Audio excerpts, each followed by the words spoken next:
नमस्कार किसान साथियों। उम्मीद है सभी किसान भाई स्वस्थ होंगे। तो किसान साथियों, सिंचाई किसी भी फसल का मुख्य आधार होता है। अगर फसलों में अपने पहली और दूसरी सिंचाई में देरी कर देते हैं तो इससे अपने उत्पादन में काफ़ी ज़्यादा प्रभाव पड़ता है। और दूसरा कारण रहता है, अगर अपने पहले पानी में खाद का प्रयोग सही तरीके से नहीं करते हैं तो अपनी फसल की शुरुआती दौर में बढ़वार है वो काफ़ी हद तक कम हो जाती है और इससे भी अपने उत्पादन पे काफ़ी बुरा प्रभाव पड़ता है।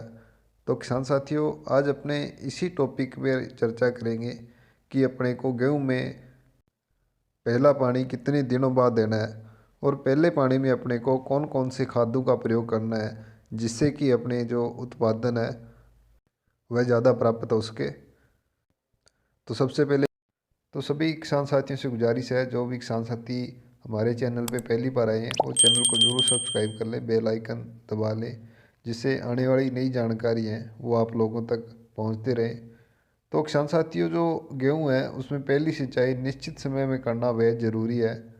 अगर अपने ये समय मिस कर देते हैं, अगर 2-4 दिन भी अगर इसमें ऊपर नीचे हो जाता है तो हमारी पैदावार पे निश्चित रूप से असर पड़ेगा।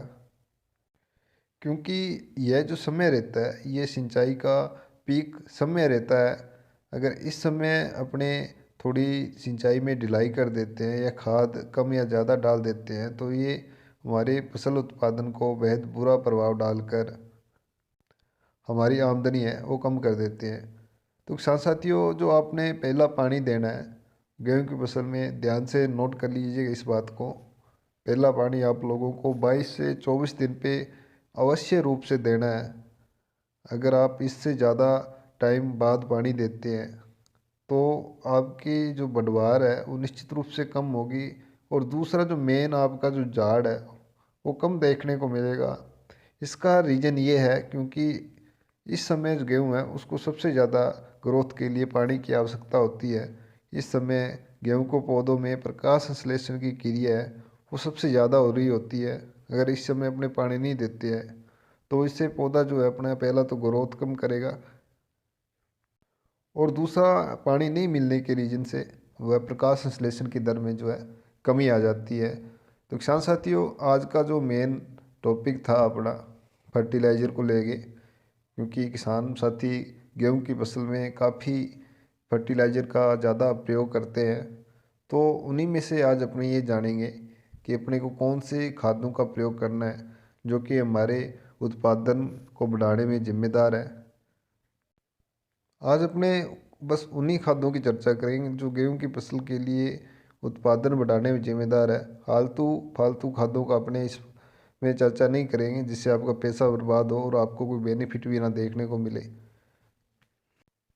तो किसान साथियों, पहले पानी में आपने को 3 खादों का प्रयोग करना है और तीनों दानेदार रूप में आती हैं। पहला तो अपने को डीएपी, दूसरा यूरिया, तीसरा जो खाद है वो बड़ा इम्पोर्टेंट है। पहले मैं आपको यूरिया और डीएपी की डोज प्रति बीघे के हिसाब से बता देता हूँ।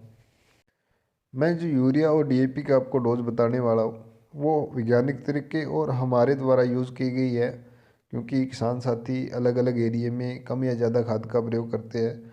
पर आपको मैं मिनिमम अपने खाद का बताऊंगा भी इतना अपने को प्रयोग करना है। अगर डीएपी की बात करें तो आपको प्रति बीघा 10 से 15 किलो रखनी है और दूसरा यूरिया की बात करूँ तो प्रति बीघा अपने को 10 किलो ही डालनी है। अगर किसान साथी इससे ज़्यादा यूरिया डीएपी का प्रयोग करना चाहता है तो वो खुद की मर्जी है, बट आपको मैं बता देना चाहता हूँ क्योंकि जितना उर्वरक का पौधे को आवश्यकता होती है वह उतना ही लेता है और जो बचा हुआ खाद होता है वो लीचिंग के द्वारा ज़मीन में जड़ क्षेत्र से नीचे चला जाता है, जिससे कि अपने पूर्ण रूप से खाद पौधे को नहीं मिल पाता है। अगर अपने डीएपी का इससे ज़्यादा खेत में प्रयोग करते हैं तो जो पौधे को ज़रूरत होती है उतनी ही वह खाद प्रयोग अपने प्रकाश संश्लेषण और भोजन बनाने में काम लेता है। जो बची हुई शेष खाद है वो पानी के द्वारा जो है अपनी ज़मीन के जड़ क्षेत्र से नीचे चले जाने के कारण नेक्स्ट पानी में अपने को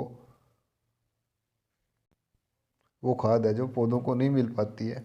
तो अपने को इतनी ही खाद का प्रयोग करना है जिससे कि पौधा ग्रहण कर सके। अगर इससे ज़्यादा करते हैं तो अपना वेस्ट ही जाएगा नीचे और तीसरा जो महत्वपूर्ण मैं आपको बताने वाला हूँ, आपको सरसों की पहली सिंचाई में ह्यूमिक अमीनो एसिड जो दानेदार रूप में आता है उसका 2 किलो प्रति बीघा के हिसाब से ज़रूर प्रयोग करना है। अगर गेहूं की फसल में अपने अमीनो और ह्यूमिक दानेदार का प्रयोग करते हैं, इससे बेनिफिट ये देखने को मिलेगा कि एक तो पौधा ग्रो बहुत तेज़ी से करेगा और सेकंड उसमें जो पौधे की ग्रीनरी है, हरापन है, वो ज़्यादा बढ़ेगा। क्योंकि ह्यूमिक और अमीनो एसिड जो है पौधे के जड़ तंत्र पे काम करते हैं और पौधे की ग्रोथ कराने में बेहद जिम्मेदार होते हैं। और आगे चर्चा करें कि दूसरा पानी अपने को गेहूं की फसल में कब देना है, तो पहले पानी के आपको 10 से 15 या 15 से 17 दिन के बाद दूसरा अपने को सिंचाई करनी है गेहूं की फसल में।